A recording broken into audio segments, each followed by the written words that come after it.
Mes très chers compatriotes, l'année 2019 qui s'achève a été pour nous, Congolaises et Congolais, une année de tragédies diverses. Des massacres systématiques à Beni et dans d'autres parties de l'Est de la République. Des cas de décès dus à la maladie à virus Ebola, aux éboulements des terres, aux inondations, aux crashs d'avions, aux chavirements des navires, aux accidents des trains et des véhicules, sans compter certains de nos compatriotes qui ont rendu l'âme du fait de la pauvreté. Je voudrais prier avec vous pour que les âmes de nos très chers disparus reposent en paix. Aux malades, j'adresse mes souhaits de prompt rétablissement. Aux populations sinistrées, j'implore la miséricorde, le soutien et la justice de Dieu. À ceux qui sont incarcérés injustement, je leur exprime mon soutien et les rassure de ma détermination à combattre l'arbitraire. Au-delà de ce que l'année 2019 aura représenté pour chacun de nous, en termes d'épreuves, de peines ou de joie, de succès ou d'échecs, l'entrée dans une nouvelle année reste une faveur imméritée que Dieu, dans sa souveraineté, nous accorde. À lui soit la gloire éternellement. Très chers compatriotes, le 30 décembre reste une date historique pour nous Congolais. Elle représente la date à laquelle les Congolais ont exprimé leur soif de démocratie, leur volonté de changer les Congos, de lui donner des dirigeants légitimes, légaux et dignes de confiance. Plus grave qu'en 2006 et pire qu'en 2011, jamais le discrédit et le rejet d'un pouvoir en place n'a été si fort. Mais également, jamais le mépris de la vérité et la négation de la volonté populaire du Congolais n'a été aussi insolente. La fraude électorale n'est pas uniquement une grave atteinte à la civilisation démocratique. Elle relève d'un banditisme d'État qui, au-delà de détourner, de trahir et de manipuler l'expression de tout un peuple, véhicule dans la société les cultes de la fraude, du mensonge, du vol et du gangstérisme. Je mesure, chers compatriotes, votre déception et je partage votre peine et votre frustration devant ces hold-up électoraux choquants qui non seulement déshonorent notre pays, mais aussi l'exposent à toutes les malédictions. Comme des criminels cherchant à cacher les traces de leurs crimes, ils ont essayé d'inoculer dans notre société le poison du tribalisme et des conflits interethniques.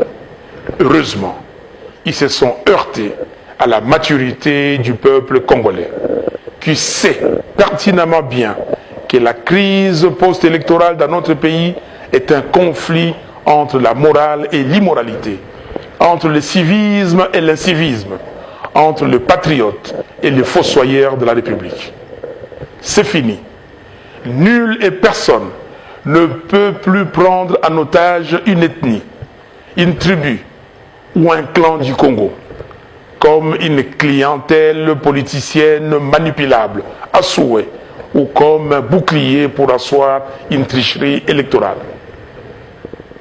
Comme je l'avais souligné dans mon message du 15 septembre dernier, à l'occasion de la Journée internationale de la démocratie, la vérité des urnes, c'est la vérité de nos consciences. C'est l'expression de notre souveraineté et de notre dignité. C'est un droit fondamental à l'autodétermination d'un peuple. C'est un principe et une valeur de la démocratie. Il s'agit essentiellement de résoudre la question de la crise de légitimité de nos institutions et de leurs animateurs, source de notre dérive. Raison pour laquelle j'ai en toute responsabilité mis sur la table la proposition de sortie des crises pour qu'avec les élections anticipées, précédées des réformes urgentes et nécessaires, l'on puisse donner au pays des institutions fortes, fruits de la volonté du peuple. Très chers compatriotes, l'unité du Congo, la cohésion nationale, la conscience d'appartenir à une même nation et le vouloir vivre ensemble ont été forgés dans l'âme du Congolais par nos dévanciers, dont nous sommes fiers d'être des héritiers politiques. À ce sujet, Patrice Emery Lumumba disait, je cite, « Pour le peuple, je n'ai ni père ni mère. Pour le pays, je ne suis d'aucune tribu, d'aucune province. Je ne suis pas un homme, je suis une idée. Je suis le Congo, car le Congo m'a fait.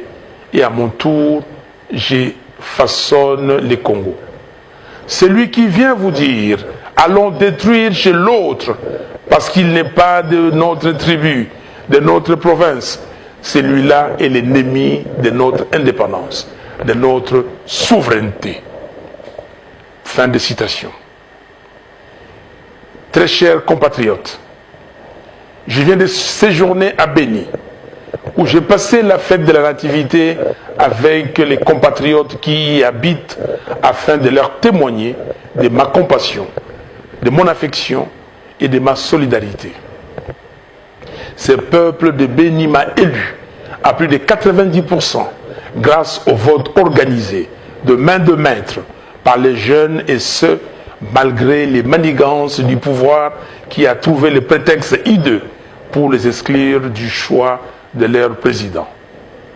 J'ai vu mes compatriotes meurtris, se sentant abandonnés et ne sachant à quel sein se vouer, mais engagés à défendre l'intégrité du territoire national au péril de leur vie, avec le slogan « Pas de Congo sans Béni » que nous a légué les militants de la Lucha Mouindou Obadi, tué le 23 novembre dernier par la police.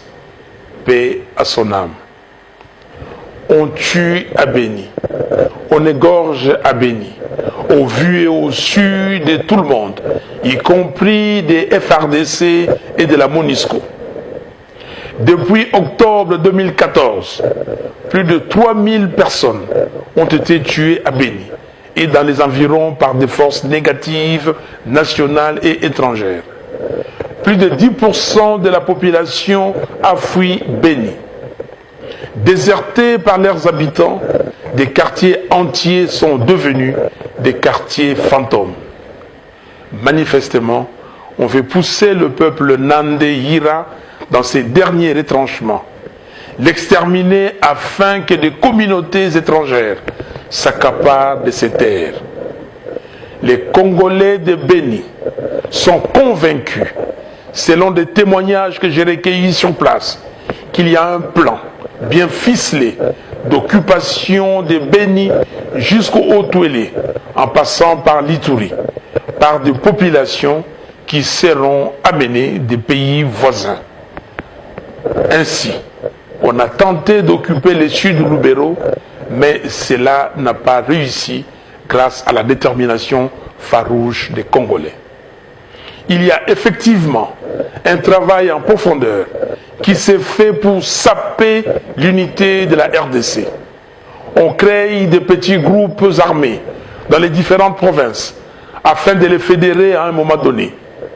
On monte les communautés les unes contre les autres pour créer des zones de tension partout.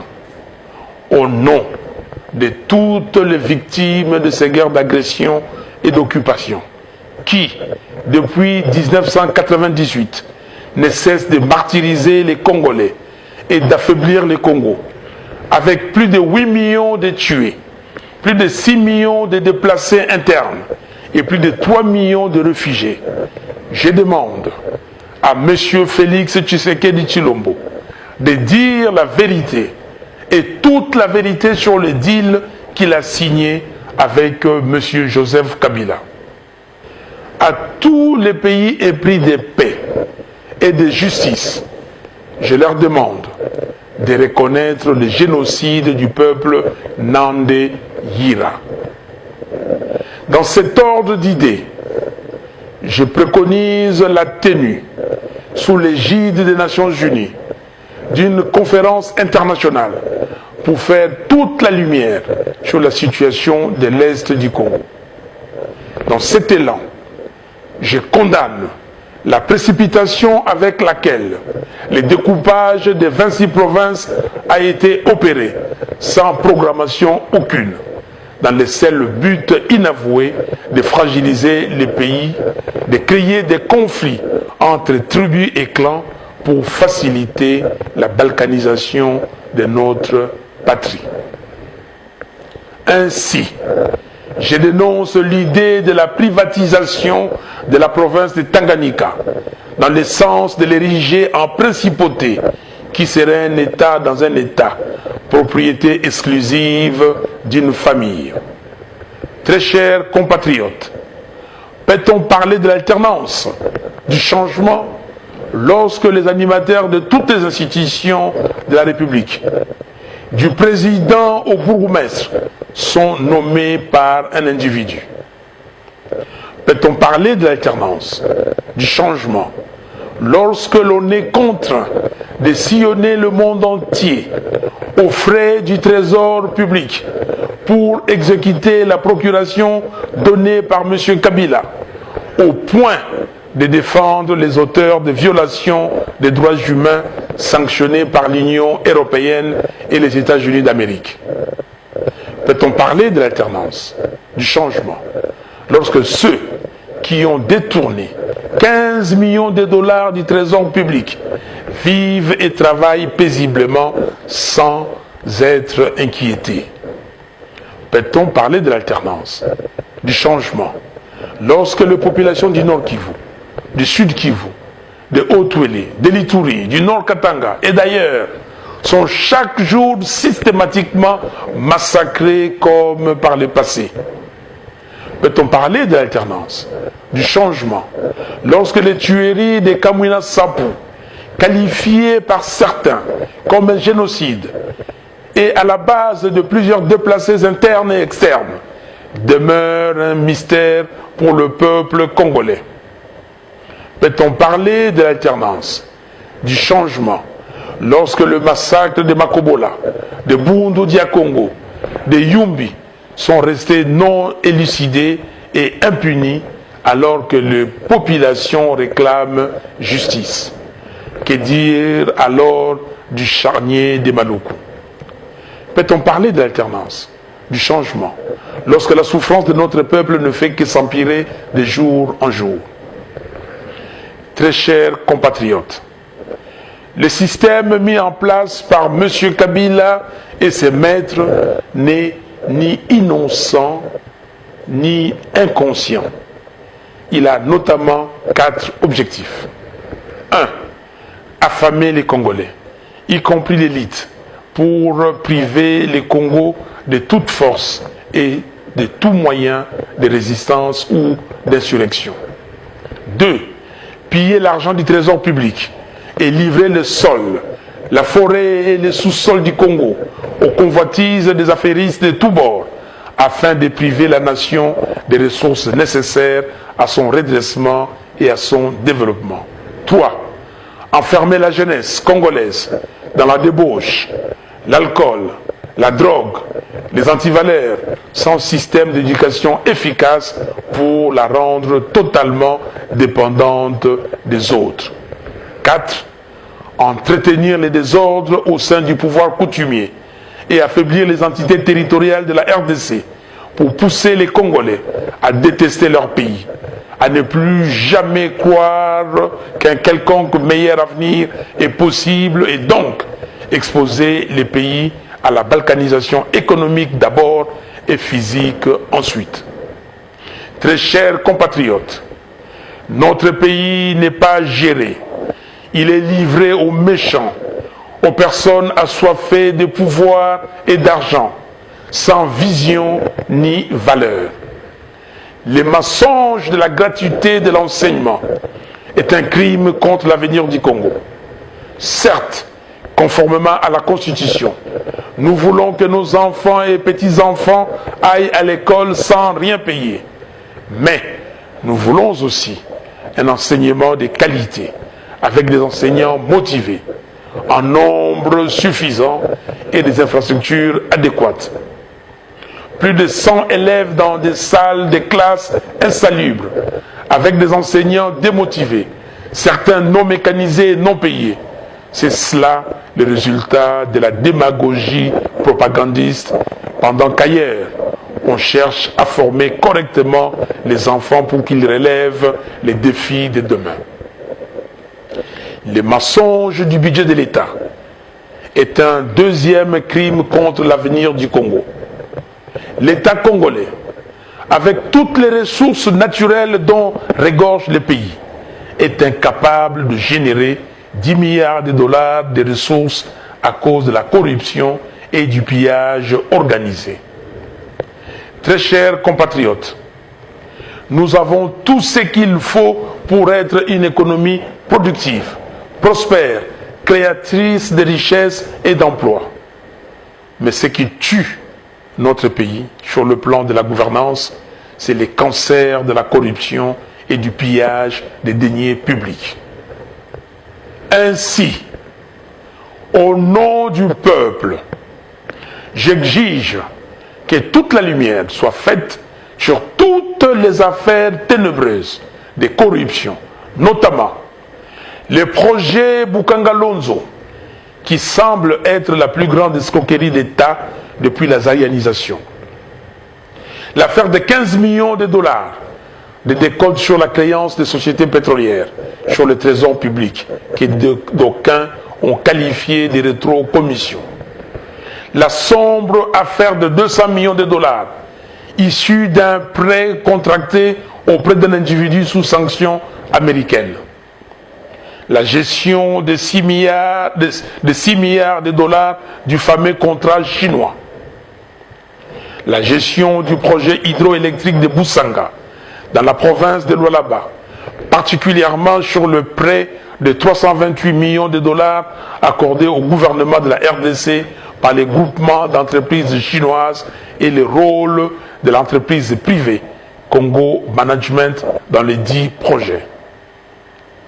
La gestion de l'Agence pour le développement et la promotion du Grand Inga, qui gère le projet Inga 3 en toute opacité et sans mécanisme de redevabilité, avec un risque d'endettement excessif du pays. Les procédures de passation et financement des marchés relatifs aux travaux de 100 jours. La mine en construction de Kamoa Kakula à Kolwezi, qui regorge un potentiel de 50 millions de tonnes de cuivre, représentant une valeur de 310 milliards de dollars au prix actuel du cuivre. Ces gisements viennent ainsi consolider le potentiel à vue de la filière cuivre de notre pays, qui passe à 120 millions de tonnes de cuivre, ce qui représente à l'heure actuelle une valeur de 750 milliards de dollars. À ces chiffres, il faut ajouter 6 millions de tonnes de cobalt qui accompagnent le cuivre dans certains gisements du Grand Katanga. Au prix actuel de 32 500 dollars la tonne, cela représente une valeur de 200 milliards de dollars. La mine souterraine de Kipushi, qui accuse les ténèbres en zinc, le plus riche du monde, 35% en moyenne, et qui contient 4 millions de tonnes de zinc pour une valeur de 9 milliards. Le gisement de lithium de Manono, qui se classe à l'heure actuelle au 2e rang mondial avec près de 7 millions de tonnes, soit une valeur de 85 milliards de dollars américains. Certains experts pensent même que le potentiel peut aller au-delà de 100 millions de tonnes. Les 350 millions de dollars ayant trait au fonds Vautour FG Hémisphère, créancier de la RDC, disparu dans une banque à Hong Kong. Très chers compatriotes, il y a plus de 60 ans, Patrice Emery Lumumba avait demandé aux Congolais d'agir dans l'unité, de rester debout afin d'assurer la grandeur de notre pays et de léguer à la postérité l'amour de la liberté. Il nous le redit en ces jours. Il n'y a que nous-mêmes, Congolaises et Congolais, et personne d'autre, pour mettre fin à toutes ces hautes trahisons commises par des filles et des fils du pays contre leur propre pays. Il n'y a que nous-mêmes, Congolaises et Congolais, et personne d'autre, pour mettre fin à toutes ces guerres qui, année après année, enferment le Congo dans les deuils et les désespoirs. Il n'y a que nous-mêmes, Congolaises et Congolais, et personne d'autre, pour mettre fin au règne de l'incompétence, de l'insouciance, de la médiocrité, du gangstérisme et de la banalisation, aussi bien de la corruption que du pillage de l'argent du trésor public au sommet de l'État. Très chers compatriotes, notre peuple se distingue d'une manière légendaire par son hospitalité, sa générosité et son caractère pacifiste. Seulement voilà, nos ennemis en profitent pour nous dominer et nous exploiter. Au demeurant, la culture de paix n'équivaut pas à la naïveté, au laisser-aller ou à la soumission. Comme en 1959, en 1992, en 1998, en 2004, en 2015 et à tant d'autres occasions, nous devons nous montrer vaillants et prompts à défendre notre dignité et notre patrie.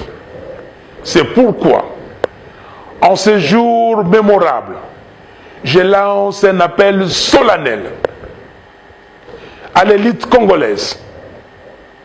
L'histoire nous renseigne que c'est grâce à leurs élites que les différentes sociétés ont connu de mutations qualitatives. Devant les réalités sociales, économiques, politiques et sécuritaires qui sont les nôtres aujourd'hui, plus que jamais, notre pays a besoin de ces enfants qui se sont élevés en connaissance. Le pays vous attend. Quittez vos zones de confort aléatoires qui vous procurent des semblants de satisfaction égoïste. Indignez-vous de la souffrance de votre peuple et du plan machiavélique contre votre pays pour vous engager résolument dans les vrais combats. Celui de défendre la patrie et de bâtir une nation digne et prospère. Faites preuve d'audace, à l'instar de notre prix Nobel de la paix, le docteur Denis Mukwege, qui vient de ressusciter les rapports mapping de l'ONU. Aux serviteurs de Dieu, je vous exhorte vous aussi à sortir de vos zones de confort et à prendre véritablement soin des enfants de Dieu, sans ambiguïté, car un berger qui n'accompagne pas ses brebis n'est pas digne de sa vocation. L'évangile de Jésus-Christ est un évangile qui annonce, dénonce et avertit. Soyez des vrais sentinelles. À la jeunesse congolaise, n'acceptez plus que l'on vous utilise comme des faire-valoir par des politiciens véreux qui vous clochardisent d'abord et vous donnent ensuite des miettes de ce qu'ils prennent dans les caisses de l'État. L'avenir vous appartient et l'État a la responsabilité de créer pour vous un environnement qui permet à chacun de vous de vivre décemment et de rêver d'une vie meilleure pour vous et d'un devenir radieux pour le pays. Défendez le pays contre les agresseurs. Aux Congolaises et Congolais de la diaspora, je vous prie d'unir vos forces, vos intelligences et vos moyens pour venir en aide aux pays en danger. À tous les Congolaises et Congolais, départissons-nous des distractions et de la légèreté dans la façon dont nous appréhendons les questions du pays. Refusons d'être instrumentalisés.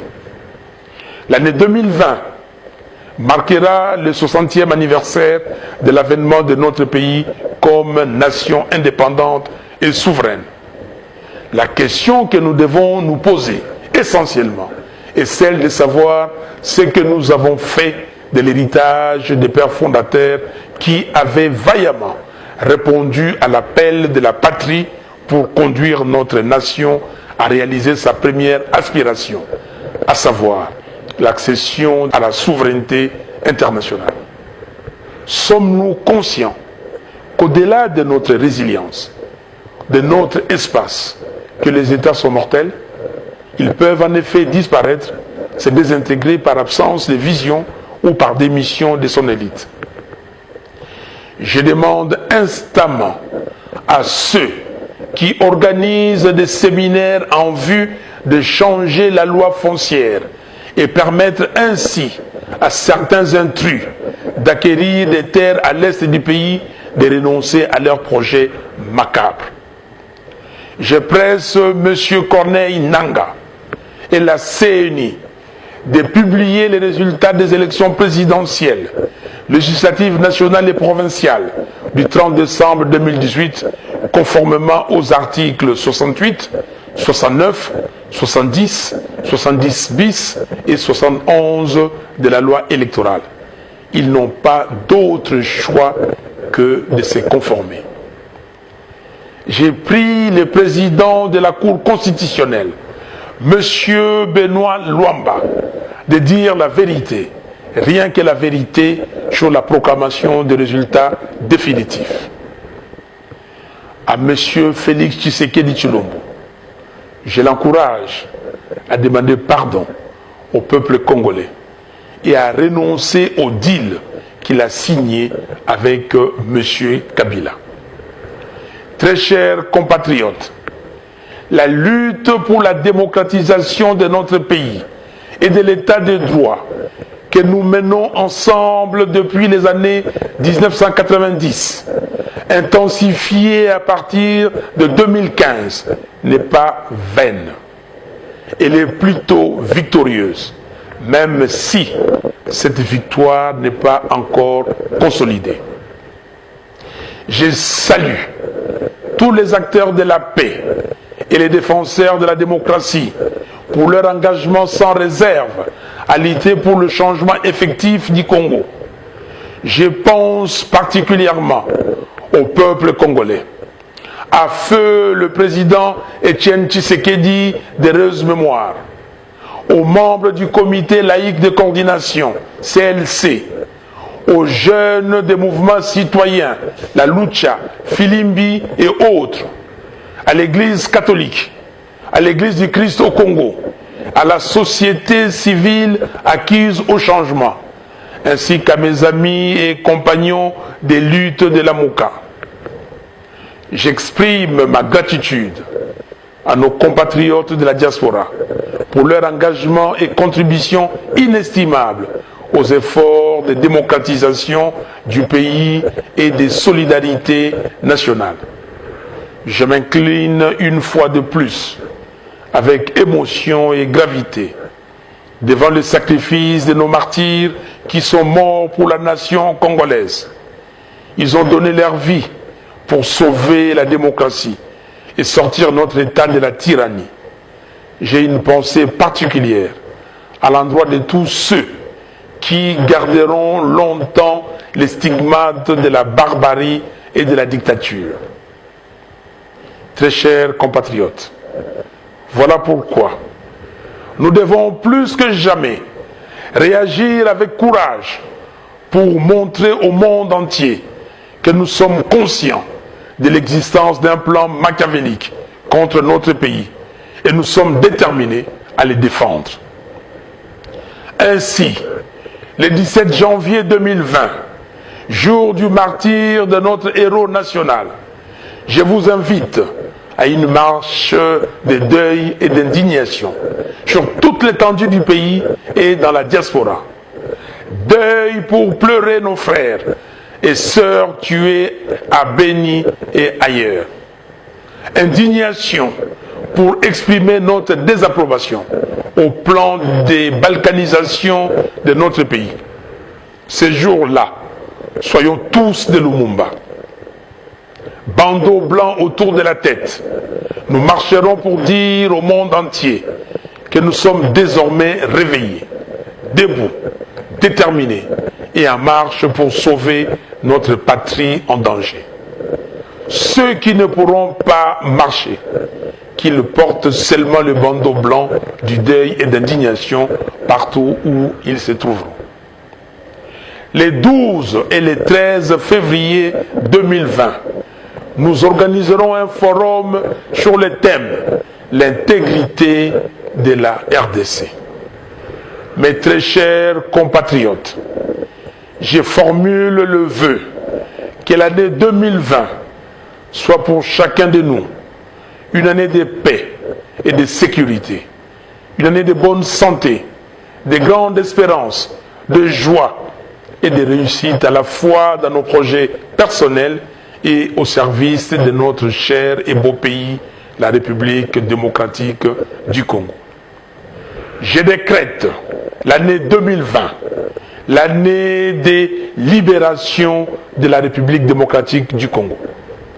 Nous ne serons jamais, jamais alors jamais, esclaves de qui que ce soit. Réveillons-nous.